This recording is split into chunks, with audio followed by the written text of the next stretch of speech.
कृष्णाय वासुदेवाय हरे परमात्मने प्रणतः क्लेशनाशाय गोविंदाय नमो नमः। અધ્યાય 17 ચિત્રકેતુને પાર્વતીજીનો શાપ। શ્રી સુખદેવજી કહે છે, હે પરીક્ષિત, જે દિશામાં ભગવાન સંકર્ષણ અંતર્ધાન થયા હતા તેને નમસ્કાર કરીને વિદ્યાધર ચિત્રકેતુ આકાશ માર્ગે સ્વચ્છંદપણે વિચરણ કરવા લાગ્યા। મહાયોગી ચિત્રકેતુ કરોડો વર્ષ સુધી બધા પ્રકારના સંકલ્પોને પૂરા કરનારી સુમેરુ પર્વતની ઘાટીઓ પહાડી વિસ્તારોમાં વિહાર કરતા રહ્યા। તેમના શરીરનું બળ અને ઇન્દ્રિયોની શક્તિ અક્ષુણ્ણ રહ્યા। મોટા મોટા મુનિઓ, સિદ્ધો, ચારણો વગેરે તેમની સ્તુતિ કરતા રહેતા હતા। તેમની પ્રેરણાથી વિદ્યાધરોની પત્નીઓ તેમની પાસે સર્વશક્તિમાન ભગવાનના ગુણો અને તેમની લીલાઓનું ગાન કરતી રહેતી હતી। એક દિવસ ભગવાને આપેલા તેજોમય વિમાન પર સવાર થઈને ચિત્રકેતુ ક્યાંક જઈ રહ્યા હતા। તે સમયે તેમણે જોયું કે ભગવાન શ્રી શંકર મોટા મોટા મુનિઓની સભામાં સિદ્ધો ચારણોની વચ્ચે બેઠા છે અને સાથે જ ભગવતી પાર્વતીજીને પોતાના ખોળામાં બેસાડીને એક હાથે તેમને આલિંગન કરેલ છે। આ જોઈને ચિત્રકેતુ વિમાન પર આરૂઢ થઈને જ તેમની પાસે જઈ પહોંચ્યા અને ભગવતી પાર્વતીજીને સંભળાવીને જોરથી હસવા અને કહેવા લાગ્યા, અહો, શું આ જ સમસ્ત જગતના ધર્માચાર્ય અને ગુરુદેવ છે? આ જ ભલા સમસ્ત પ્રાણીઓમાં શ્રેષ્ઠ છે? આમના હાલ તો જુઓ, ભરી સભામાં પોતાની પત્ની સાથે ચોંટીને બેઠા છે।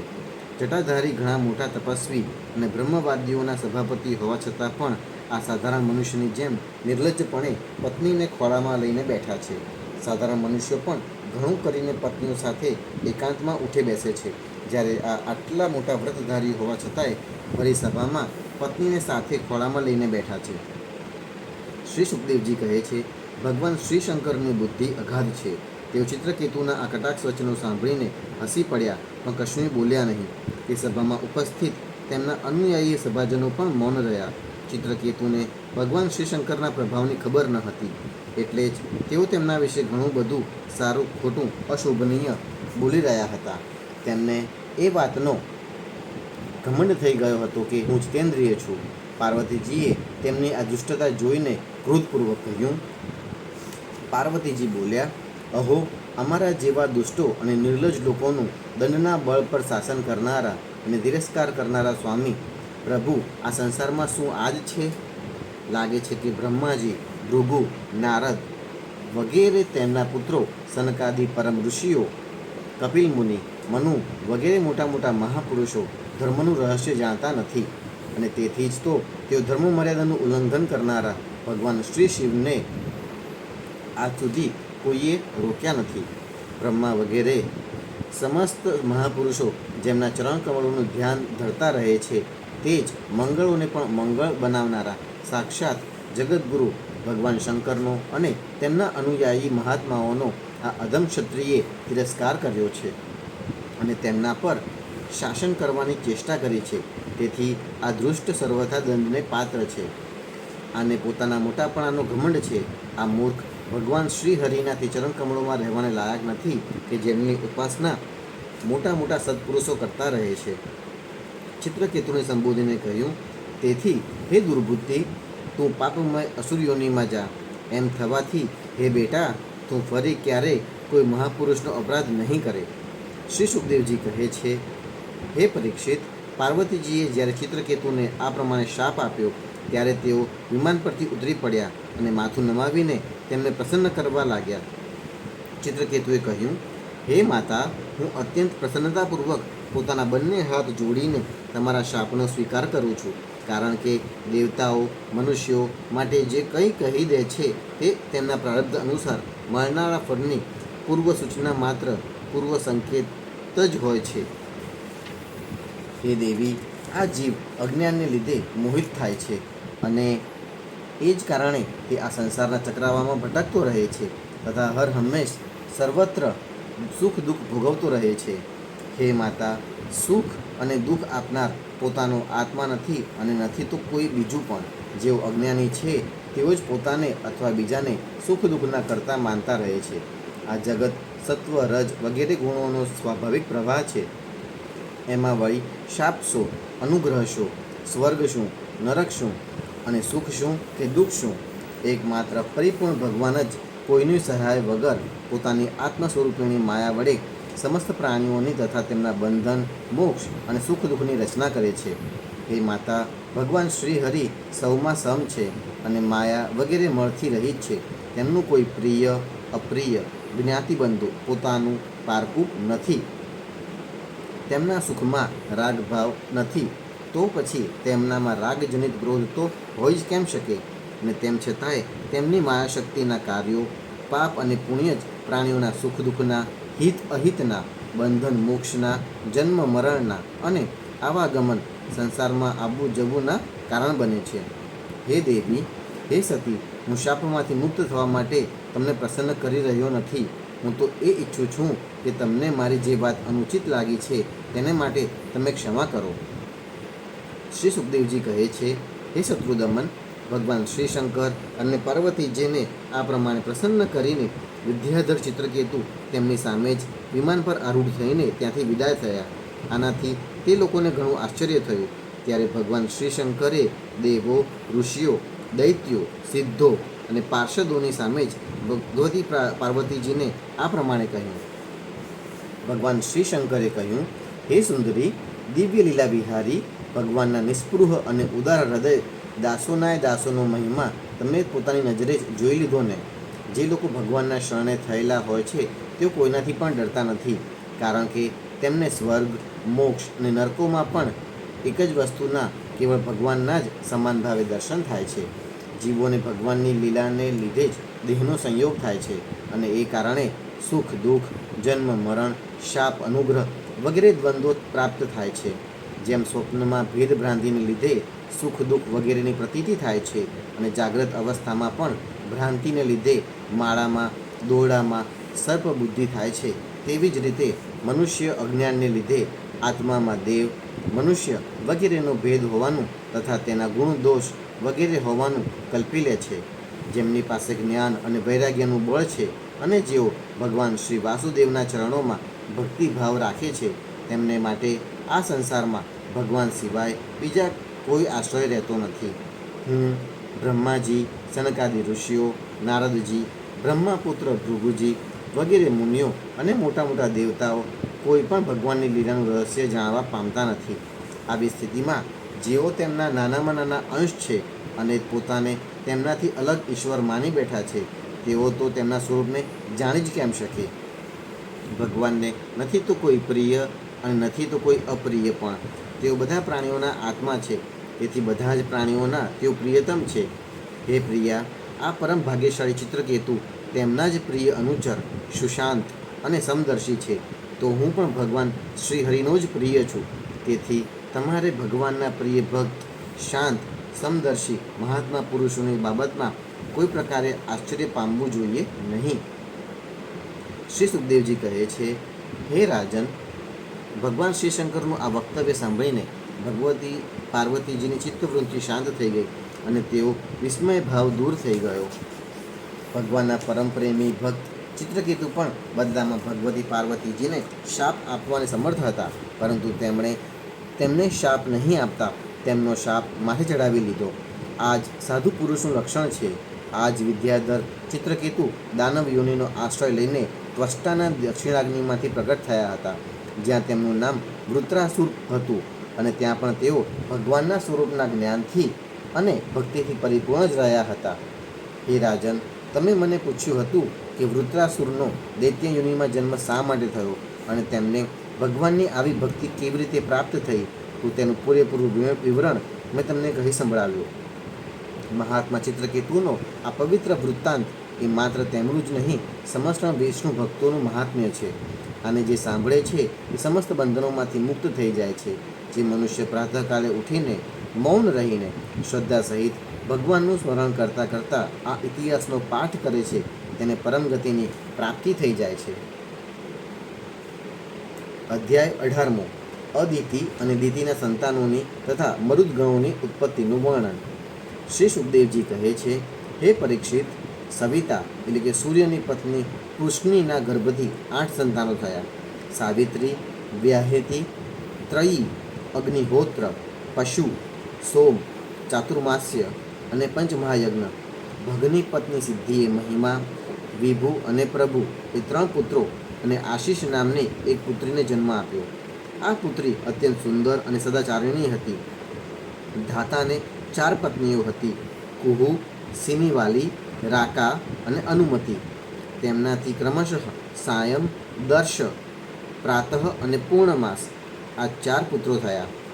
ધાતાના નાના ભાઈનું નામ હતું વિધાતા. તેની પત્ની હતી ક્રિયા. તેનાથી પુરુષ્ય નામના 5 અગ્નિ ઉત્પન્ન થયા. વરુણની પત્નીનું નામ હતું ચર્ષણી. તેનાથી ભૃગુજીએ ફરી જન્મ ધારણ કર્યો. આની પહેલાં તેઓ બ્રહ્માજીના પુત્ર હતા. વાલ્મીક એટલે કે રાફડામાંથી ઉત્પન્ન થયા હોવાથી મહાયોગી વાલ્મીકીજી પણ વરુણના પુત્ર હતા. વલ્મીક એટલે કે રાફડામાંથી ઉત્પન્ન થયા હોવાથી તેમનું નામ વાલ્મીકી થયું હતું. ઉર્વશીને જોઈને મિત્ર અને વરુણ બંનેનું વીર્ય સ્ખલિત થયું હતું. તેને તેમણે ઘડામાં રાખ્યું હતું. તેનાથી જ મુનિવર અગસ્ત્ય અને વશિષ્ઠજીનો જન્મ થયો. મિત્રની પત્ની હતી રેવતી. તેના 3 પુત્રો થયા: ઉત્સર્ગ, અરિષ્ટ અને પીપલ. હે તાત પરીક્ષિત, દેવરાજ ઇન્દ્રની પત્ની હતી પુલોમનંદિની સચી. તેમનાથી અમે સાંભળ્યું છે કે તેમણે 3 પુત્રો ઉત્પન્ન કર્યા: જયંત, ઋષભ અને નિઢુષ.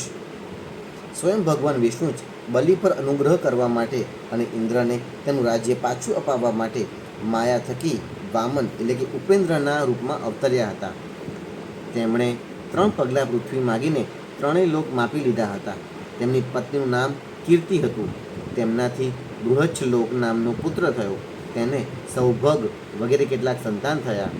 કશ્યપ પુત્ર ભગવાન વામને માતા અદિતિના ગર્ભમાંથી શા માટે જન્મ લીધો અને આ અવતારમાં તેમણે કયા ગુણ, કઈ લીલાઓ અને પરાક્રમો પ્રગટ કર્યા તેનું વર્ણન હું આગળ ઉપર 8મા સ્કંધમાં કહીશ.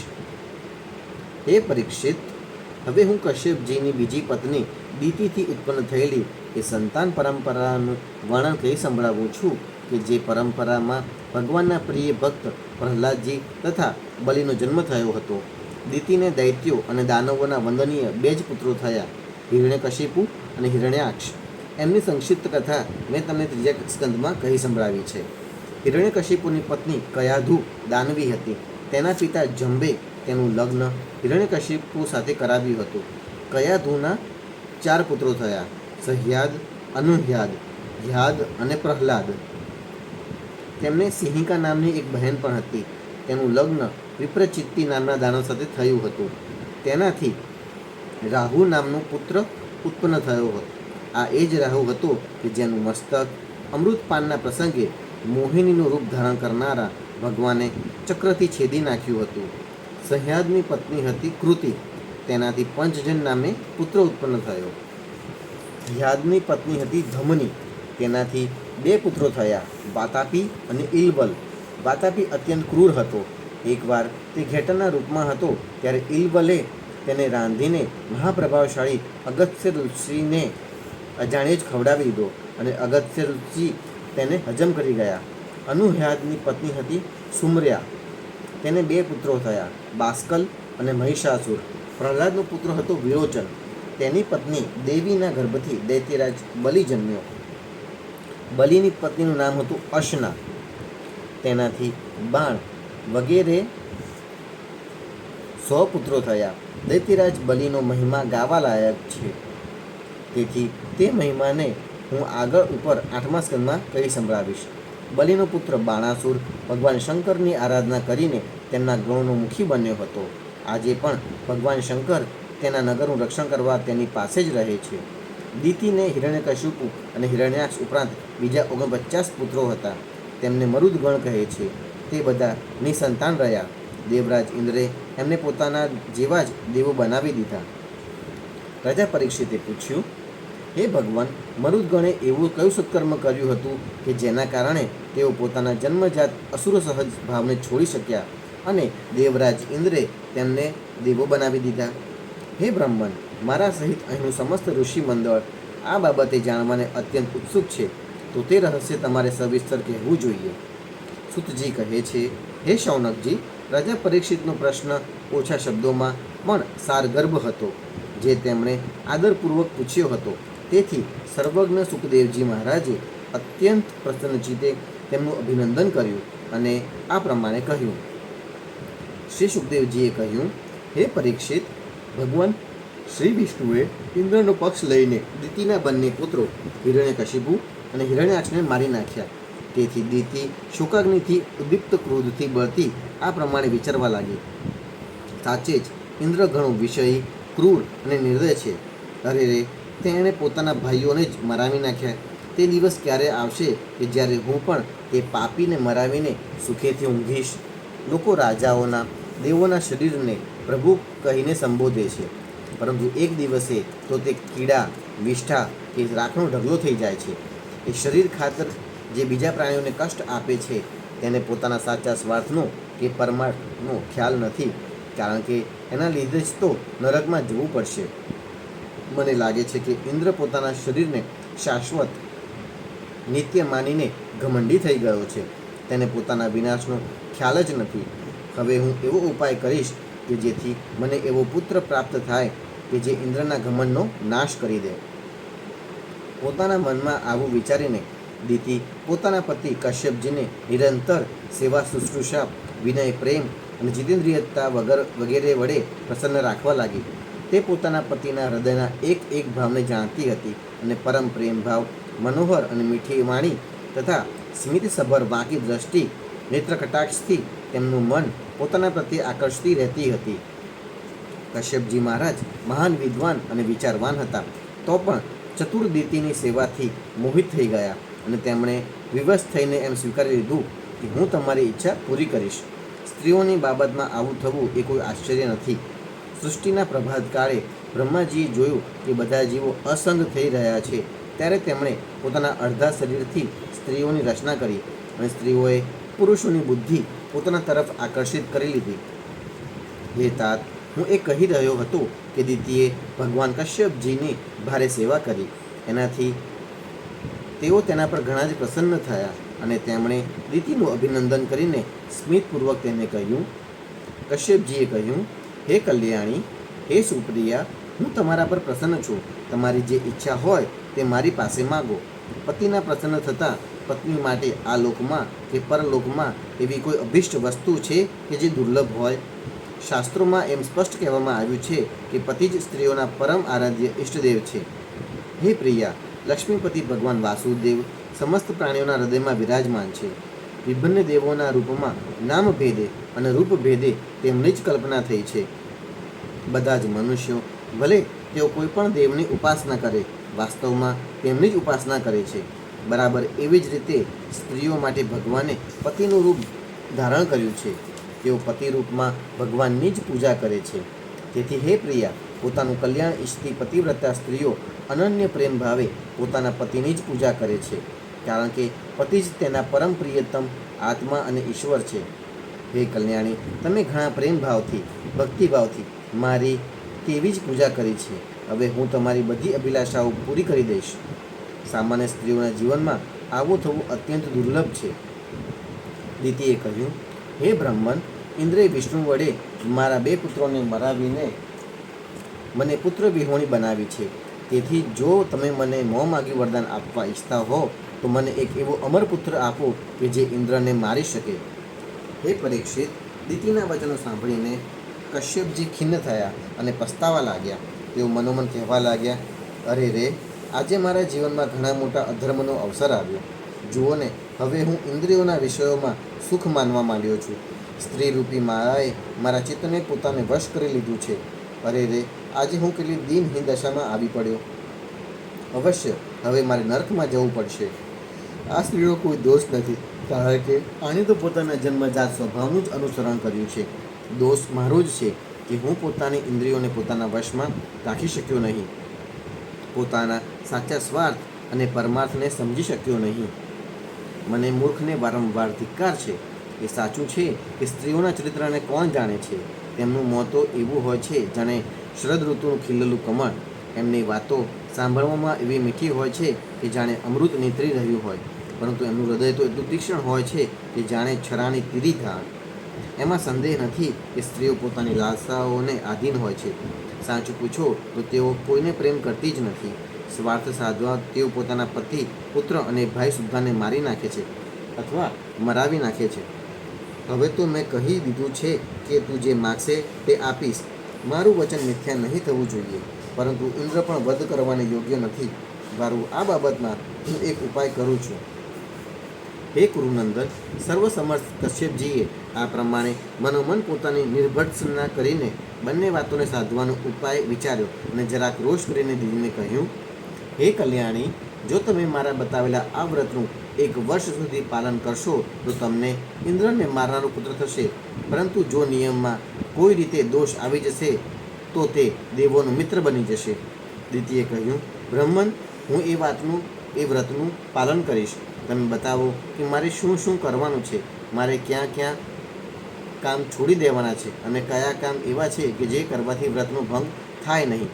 કશ્યપજીએ કહ્યું, હે પ્રિયા, આ વ્રતમાં કોઈ પણ પ્રાણીને મન, વચન અને કર્મથી સતાવવું નહીં. કોઈને શાપ કે ગાળ આપવી નહીં, જુઠ્ઠું બોલવું નહીં, શરીરના રૂંવા અને નખ કાપવા નહીં અને કોઈ પણ અશુભ વસ્તુને અડકવું નહીં, પાણીમાં પ્રવેશીને સ્નાન કરવું નહીં, ગુસ્સો કરવો નહીં, દુર્જનો સાથે વાતચીત કરવી નહીં, ધોયા વગરના વસ્ત્રો પહેરવા નહીં અને કોઈએ પહેરેલી માળા પહેરવી નહીં, એઠું ખાવું નહીં, મહાકાળીના પ્રસાદનું કે માંસયુક્ત અન્નનું ભોજન કરવું નહીં, શુદ્ર વડે લવાયેલું અને રજસ્વલા સ્ત્રીએ જોયેલું અન્ન પણ ખાવું નહીં અને ખોબા વડે પાણી પીવું નહીં. એઠા મોંએ ભોજન કર્યા પછી મુખ ધોયા વિના રહેવું નહીં. સંધ્યાના સમયે ખુલ્લા કેશે શૃંગાર કર્યા વિના, વાણીનો સંયમ કર્યા વિના તેમજ ચાદર ઓઢ્યા વિના ઘરમાંથી બહાર નીકળવું નહીં. પગ ધોયા વિના અપવિત્ર અવસ્થામાં ભીના પગે ઉત્તર કે પશ્ચિમ તરફ માથું કરીને બીજાની સાથે કે નિર્વસ્ત્ર તેમજ બંને સંધ્યા સમયે સૂવું જોઈએ નહીં. આ પ્રમાણે આ નિષિદ્ધ કર્મો છોડી દઈને હંમેશા પવિત્ર રહેવું, ધોયેલું વસ્ત્ર પહેરવું અને બધા જ સૌભાગ્ય ચિહ્નોથી સજાયેલા રહેવું. પ્રાતઃકાળે શિરામણ કર્યા પહેલાં ગાય, બ્રાહ્મણ, લક્ષ્મીજી અને ભગવાન શ્રીનારાયણની પૂજા કરવી. એ પછી ફૂલમાળા, ચંદન વગેરે સુગંધિત દ્રવ્યો, નૈવેદ્ય અને આભૂષણો વગેરેથી સૌભાગ્યવંતી સ્ત્રીઓની પૂજા કરવી તથા પતિની પૂજા કરવી અને તેની સેવામાં સંલગ્ન રહેવું અને એવી ભાવના કરતા રહેવું કે પતિનું તેજ મારી કુખમાં રહેલું છે.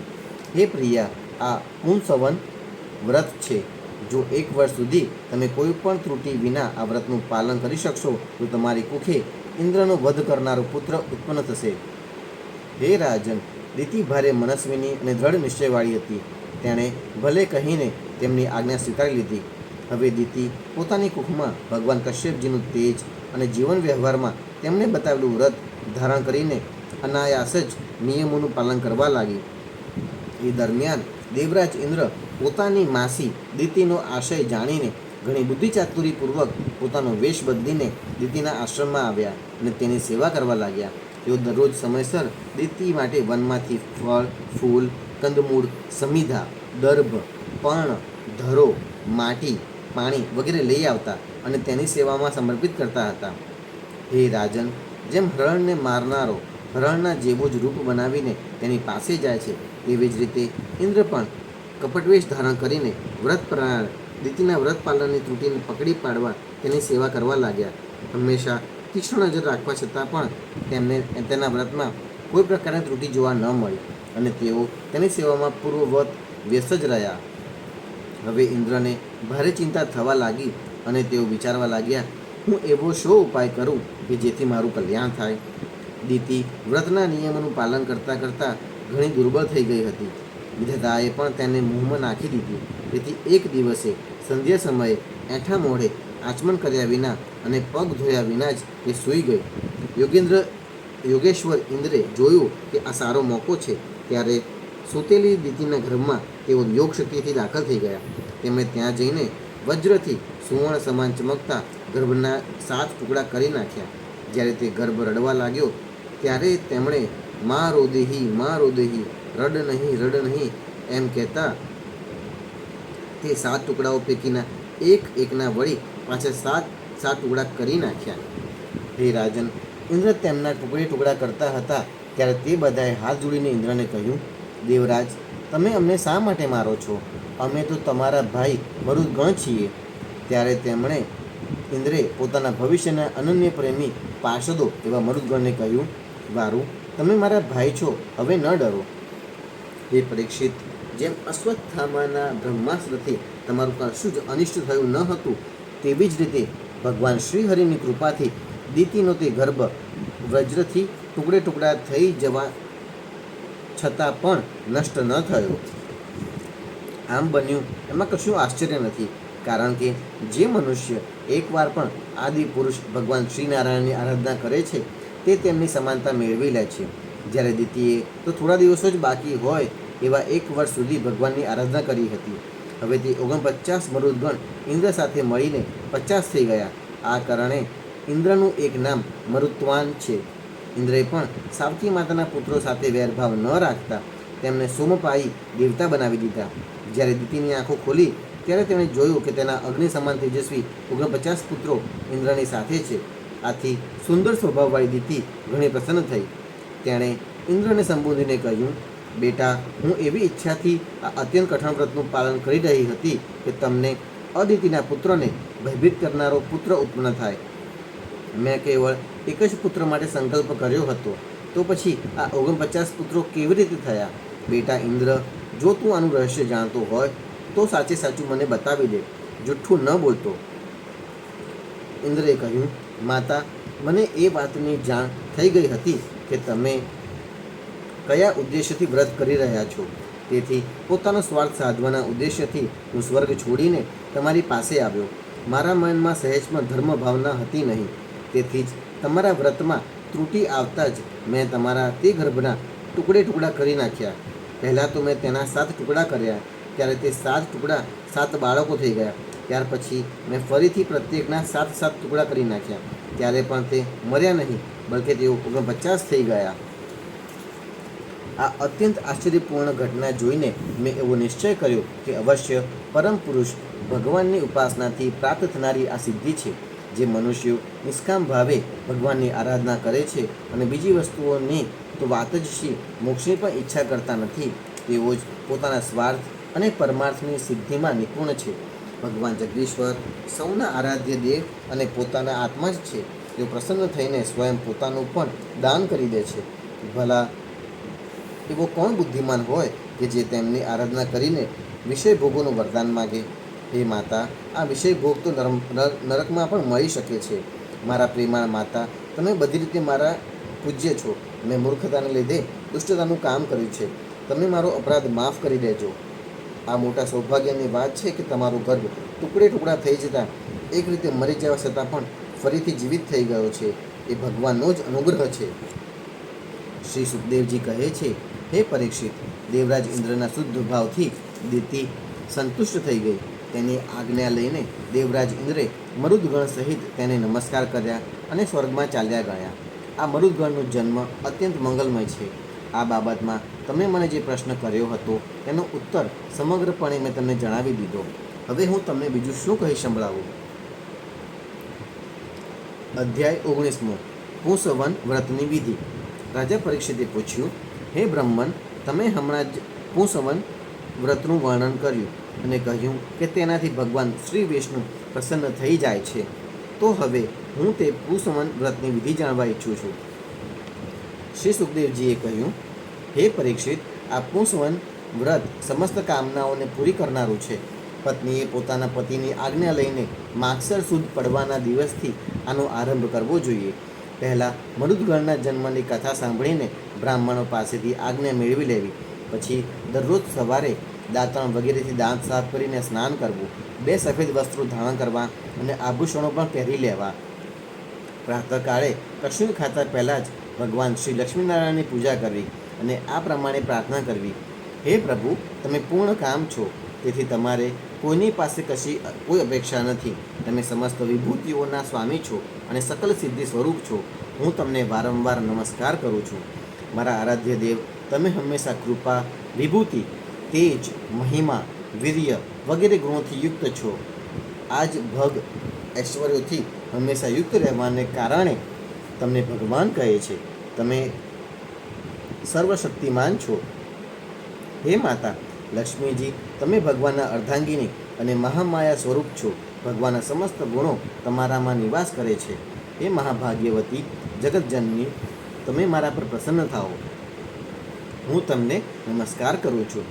આ પ્રમાણે પ્રાર્થના કર્યા પછી ઓમ નમો ભગવતે મહાપુરુષાય મહાનુભાવાય મહાવિભૂતિપતયે સહ મહાવિભૂતિ બલી મુહપરાહાણી ઓમકાર સ્વરૂપ મહાનુભાવ સમસ્ત મહાવિભૂતિઓના સ્વામી ભગવાન શ્રી પુરુષોત્તમને અને તેમની મહાવિભૂતિઓને હું નમસ્કાર કરું છું અને તેમને પૂજા ઉપહારની સામગ્રી સમર્પિત કરું છું.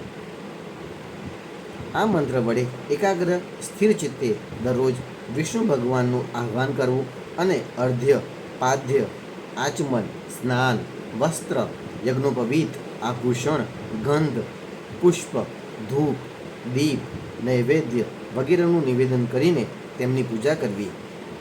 જે નૈવેદ્ય બચેલું શેષ રહે તેનાથી ઓમ નમો ભગવતે મહાપુરુષાય મહાવિભૂતિપતયે સ્વાહા, મહાન ઐશ્વર્યોના અધિપતિ ભગવાન શ્રી પુરુષોત્તમને નમસ્કાર છે, તેમના જ માટે હું આ ભવિષ્યનો હવન કરી રહી છું. આ મંત્ર બોલીને અગ્નિમાં 12 આહુતિઓ આપવી.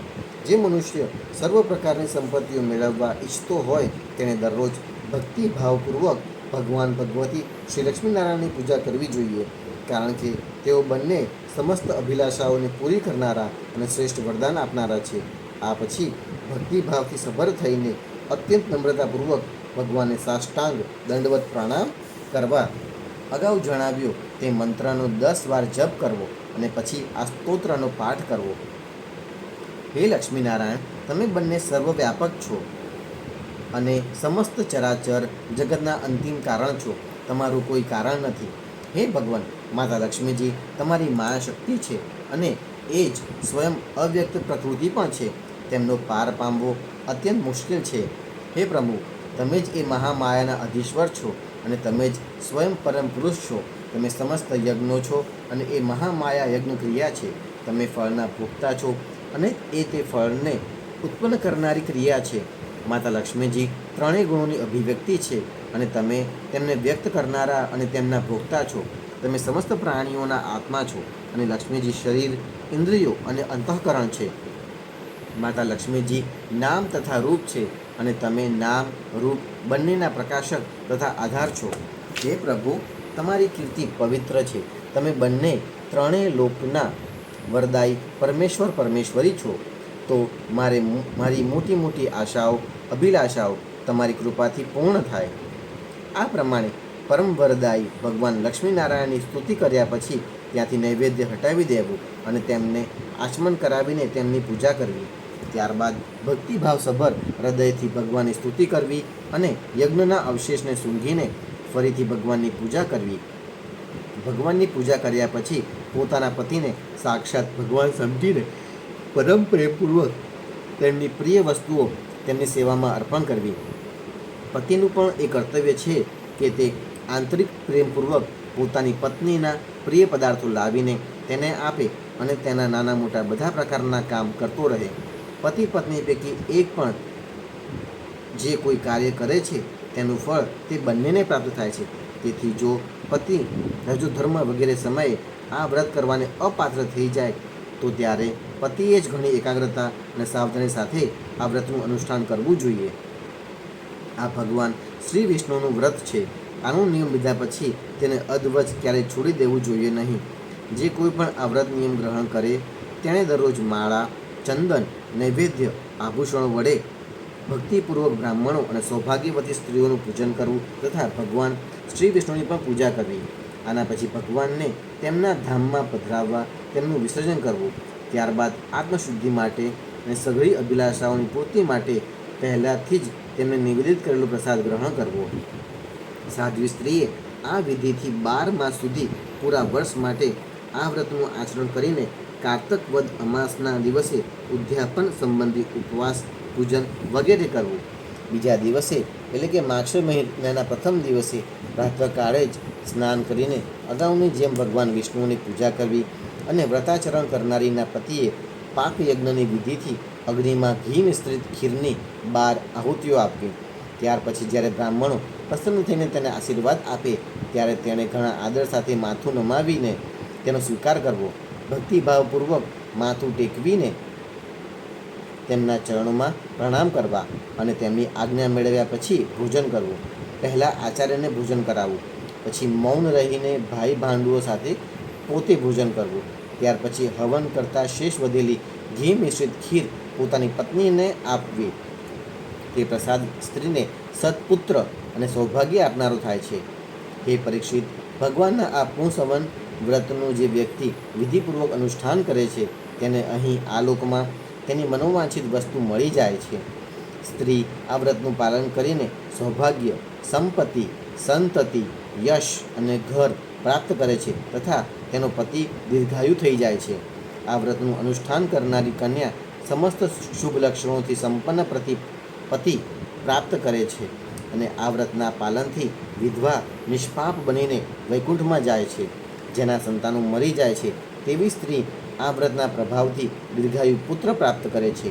ધનવાન હોવા છતાં કષ્ટ ભોગવનાર સ્ત્રીને સૌભાગ્ય પ્રાપ્ત થાય છે અને કદરૂપી સ્ત્રીને શ્રેષ્ઠ રૂપ મળી જાય છે. રોગી આ વ્રતના પ્રભાવથી રોગમુક્ત થઈને બલિષ્ઠ શરીર અને શ્રેષ્ઠ ઇન્દ્રિય શક્તિ પ્રાપ્ત કરી લે છે. જે મનુષ્ય માંગલિક શ્રાદ્ધ કર્મોમાં આ વ્રત વિધિ અનુષ્ઠાનનો પાઠ કરે છે તેના પિતૃઓ અને દેવતાઓ અત્યંત તૃપ્તિનો લાભ પામે છે અને તેઓ સંતુષ્ટ થઈને હવન સમાપ્ત થયા પછી વ્રત કરનારની તમામ ઈચ્છાઓ પૂરી કરી દે છે. આ સર્વે તો સંતુષ્ટ થઈ જ જાય છે. સમસ્ત યજ્ઞોના એકમાત્ર ભોગતા ભગવાન શ્રી લક્ષ્મીનારાયણ પણ સંતુષ્ટ થઈ જાય છે અને વ્રત કરનારની તમામ અભિલાષાઓ પૂરી કરી દે છે. હે રાજન, મેં તમને મરુદગણની આદરણીય અને પુણ્ય પ્રદાન કરનારી જન્મકથા કહી સંભળાવી અને એ સાથે જ દિતિના શ્રેષ્ઠ પુંસવન વ્રતનું વર્ણન પણ કહી સંભળાવ્યું. કૃષ્ણાય વાસુદેવાય હરય પરમાત્મને પ્રણતઃ ક્લેશનાશાય ગોવિંદાય નમો નમઃ.